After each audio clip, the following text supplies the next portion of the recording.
नमस्कार, मैं हूं आपके साथ अर्जुन खजूरिया और आपका स्वागत है एसडीवी न्यूज पर। इस वक्त की आपको बड़ी खबर बता दें, अरविंद केजरीवाल की मुश्किलें बढ़ती हुई क्योंकि 7वीं बार समन जारी किया गया है ईडी यानी कि इन्फोर्समेंट डायरेक्टोरेट प्रवर्तन निदेशालय की तरफ से दिल्ली का बहुचर्चित शराब घोटाला, जिसमें लगातार ईडी बार बार समन भेज रही है अरविंद केजरीवाल को, लेकिन अभी तक अरविंद केजरीवाल जो है वो ईडी के समक्ष पेश नहीं हुए हैं। और ये 7वीं बार ऐसा है जब ईडी ने समन दिया है और 26 फरवरी को पूछताछ के लिए बुलाया गया है यहां पर अरविंद केजरीवाल को। तो जहां एक तरफ अरविंद केजरीवाल को बड़ा झटका लगा है, तो वहीं दूसरी तरफ इसी शराब घोटाले में आम आदमी पार्टी में नंबर 2 का कद रखने वाले मनीष सिसोदिया, दिल्ली के पूर्व उप मुख्यमंत्री, उनकी भी मुश्किलें लगातार बढ़ती हुई, क्योंकि जहां एक तरफ लगभग 1 साल होने जा रहा है उनको इस समय हिरासत में। इसी बीच उनसे जुड़ा जो मामला सामने आ रहा है, 12 मार्च तक जो है उनकी न्यायिक हिरासत बढ़ा दी गई है। थोड़ी देर पहले ही दिल्ली की राउज एवेन्यू कोर्ट में वो पेश हुए थे और वहां पर 12 मार्च तक जो है उनकी जुडिशियल कस्टडी को बढ़ा दिया गया है। उसके अलावा आपको बता दें तो सीबीआई ने इसी शराब घोटाले को लेकर के कोर्ट में सील बंद लिफाफे में स्टेटस रिपोर्ट को दाखिल किया है और स्टेटस रिपोर्ट का निरीक्षण किया जाएगा। कोर्ट का यह कहना है कि उसका पूरा भी निरीक्षण होगा और जांच से जुड़ी जानकारी का खुलासा नहीं किया जाएगा, यानी कि अभी पब्लिक डोमेन में जो है जांच से जो भी जुड़ी हुई जानकारियां सीलबंद लिफाफे में वो अभी नहीं आएंगी। कोर्ट उसका निरीक्षण करेगा और मामले की अगली सुनवाई 12 मार्च को होगी। और साथ साथ 12 मार्च तक मनीष सिसोदिया की भी यहां पर मुश्किलें बढ़ गई हैं और कोर्ट ने उनको जुडिशियल कस्टडी के लिए भेज दिया है। बहरहाल इसी बीच अगर बात की जाए अरविंद केजरीवाल की, लगातार ईडी के समन से भागते हुए वो नजर आ रहे हैं। इसी बीच बार बार आम आदमी पार्टी कह रही है कि समन ही गैर कानूनी है, जबकि अब तक एक बार भी ईडी के सामने पेश नहीं हो रहे। अगर आप एकदम स्वच्छ छवि के हैं, अगर आप जो खुद को कट्टर ईमानदार कहते हैं, अगर आप कट्टर ईमानदार हैं, तो आप क्यों नहीं जा रहे हैं ईडी के सामने। बहरहाल फिर ईडी ने कोर्ट में भी केस किया, उसमें भी वीडियो कॉन्फ्रेंसिंग के माध्यम से जुड़े, उसमें भी अब आगे तक के लिए मार्च तक के लिए जो है वो सुनवाई लंबित है। बहरहाल इसी बीच आपको बता दें, इससे पहले जो 6 बार समन जारी हुआ, एक बार भी दफ्तर नहीं गए, लेकिन अब जो है ये समन छोड़ना केजरीवाल की मुश्किलें बढ़ा सकता है। क्यों, आइए आपको बताते हैं। क्योंकि लगातार समन को छोड़ना ईडी की धारा 19 के तहत असहयोग के लिए अभियोग की जमीन ईडी के लिए मजबूत कर रहा है। और अभी हालिया एग्जाम्पल अगर हम लें तो सबसे ज्यादा अगर किसी को समन जारी हुए जो एक बार भी ईडी के समक्ष पेश नहीं हुए, वो झारखंड के पूर्व मुख्यमंत्री हेमंत सोरेन। उनको भी 7 बार समन जारी किया गया था, वो पेश नहीं हुए और उसके बाद क्या हुआ सबने देखा। अभी वो हिरासत में है, मुख्यमंत्री की कुर्सी भी जा चुकी है, इस्तीफा उनको देना पड़ा।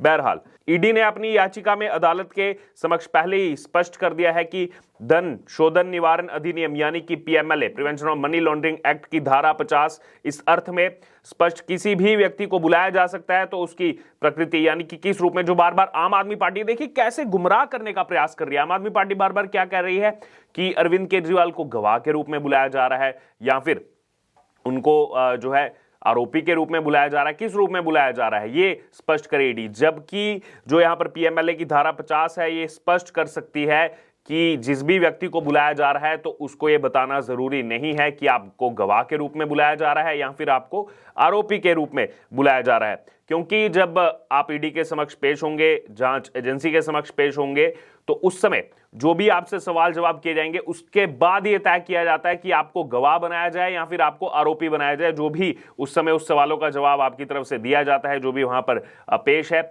उस हिसाब से जो है ईडी आगे अपना स्टेप लेती है। बहरहाल अभी जैसे हमने आपको पहले बताया कि अभी अधिकतर समन पर जांच एजेंसी के समक्ष जो पेश नहीं हुए उसमें झारखंड के पूर्व मुख्यमंत्री हेमंत सोरेन अव्वल नंबर पर हैं। उसके बाद ये अरविंद केजरीवाल का नंबर आता है। मानो एक कॉन्टेस्ट सा चल रहा हो। 6 बार तो नहीं गए हैं और अब देखना होगा 7वीं बार भी जाएंगे या कुछ और बहाना ही लगेगा। क्योंकि यहां पर राजनीतिक विशेषज्ञों का यही कहना है कि अगर उनको जाना होता तो पहली, दूसरी या तीसरी बारी में चले जाते, क्योंकि ये सिलसिला नवंबर से चला आ रहा है लेकिन अभी तक ईडी के समक्ष पेश नहीं हुए हैं। अब देखना होगा इस बार भी क्या स्किप करते हैं या फिर जाते हैं। लगातार जो है वो निगाहें बनी हुई हैं अरविंद केजरीवाल पर। इसके पहले आपको बता दें तो 17 फरवरी को बुलाया गया था उनको और यहां पर कोर्ट ने केजरीवाल को 17 फरवरी को बुलाया था, जबकि 19 फरवरी को उन्हें ईडी ने पेश होने के लिए कहा था। और केजरीवाल ने वीडियो कॉन्फ्रेंसिंग के जरिए पेश होते हुए खुद को विधानसभा में विश्वास मत में व्यस्त बताते हुए नई डेट की मांग की थी और कोर्ट ने अब उन्हें 16 मार्च को बुलाया है।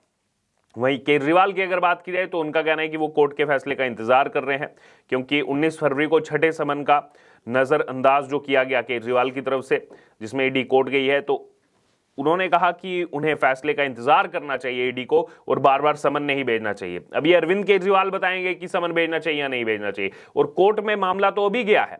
इससे पहले इतने समन आ चुके थे, तब तक तो एक भी बार नहीं गई केजरीवाल ईडी के सामने, और अब ये ईडी को सलाह दे रहे हैं कि अब मामला कोर्ट में लंबित है तो ईडी बार बार जो है मुझे समन ना भेजे, तो आप पहले चले जाते ईडी के पास। बहरहाल इसके अलावा अगर बात की जाए तो ये नवंबर से ही समन जो है वो लगातार अरविंद केजरीवाल को भेजा जा रहा है। ये पहला मौका नहीं है, लेकिन बार बार कुछ ना कुछ बहाना, एक तो आम आदमी पार्टी सीधे तौर पर कह देती है कि ये तो गैर कानूनी है, यानी कि आम आदमी पार्टी अपने आप को सबसे ऊपर मानती है, कानून से भी ऊपर मानती है, तमाम चीजों से ऊपर मानते हुए खुद ही बता देती है गैर कानूनी है, हम कट्टर ईमानदार है। खुद को उन्होंने एक जो है अपने में ही एक ऐसा एम्बेसडर बना रखा है, सर्टिफिकेट देने का एम्बेसडर बना रखा है कि हम जो बोलेंगे वही सत्य है, बाकी सब कुछ झूठ है। बहरहाल अब ईडी ने केजरीवाल को जो पहला समन भेजा था, जो बुलाया गया था उनको, वो बुलाया गया था 2 नवंबर 2023 को। केजरीवाल तब भी नहीं गए, इस समन पर पेश नहीं हुए। वहीं फिर दूसरी बार जो समन दे करके बुलाया गया वो 21 दिसंबर 2023 को, केजरीवाल तब भी नहीं गए। उसके बाद 3 जनवरी 2024 को तीसरा समन, तब भी केजरीवाल नहीं गए, फिर हाजिर नहीं हुए। फिर चौथा समन जो है वो 17 जनवरी 2024 को भेजा गया, केजरीवाल तब भी नहीं गए। फिर 2 फरवरी 2024 को ईडी ने 5वां समन भेजा, तब भी केजरीवाल पेश नहीं हुए, और 14 फरवरी को छठा समन भेजकर 19 फरवरी को ईडी ने बुलाया, केजरीवाल तब भी पेश नहीं हुए। तो ये जो छठी बार बुलाया गया, इससे पहले जब 5 बार बुलाया गया था तब तक ये मामला कोर्ट में नहीं था, लेकिन जब 5 बार गैर हाजिर रहे अरविंद केजरीवाल, उस समय ईडी को विवश होकर के कोर्ट में जाना पड़ा, और कोर्ट में जाने के बाद जो है यहां पर अब केजरीवाल ये स्टेटमेंट दे रहे हैं कि आप बार बार समन मत भेजिए। तो पहली जो 5 बार समन भेजा गया उसमें क्यों केजरीवाल जो है वो पेश नहीं हुए थे। बहरहाल इसी बीच अगर बात की जाए तो यहां पर लगातार मुश्किलें जो है वो बढ़ती हुई, क्योंकि 1 साल से मनीष सिसोदिया भी जो है वो अंदर हैं, और उनको भी राहत यहां पर किसी तरीके की मिलती हुई नहीं नजर आ रही है। दूसरी तरफ राज्यसभा सांसद संजय सिंह, वो भी आम आदमी पार्टी के वरिष्ठ नेता हैं, वो भी जेल में ही है, इसी शराब घोटाले में जो है वो जेल में चल रहे हैं। और बार बार सवाल फिर यही उठता है, जो आम आदमी पार्टी कहती है कि हमें फंसाया जा रहा है, केवल वोट बैंक की राजनीति है।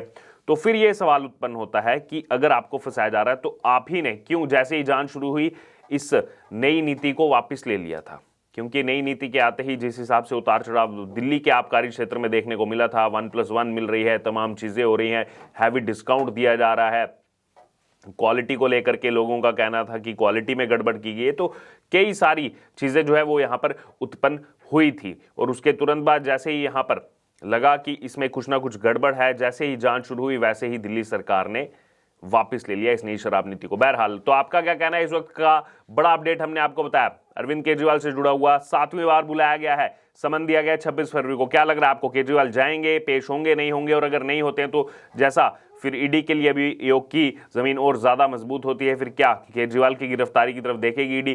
तमाम चीजें चल रही हैं, आपका क्या कहना है पूरे मामले पर? आप जरूर हमारे साथ कमेंट बॉक्स में शेयर करें और बने रहें एसडीवी न्यूज के साथ।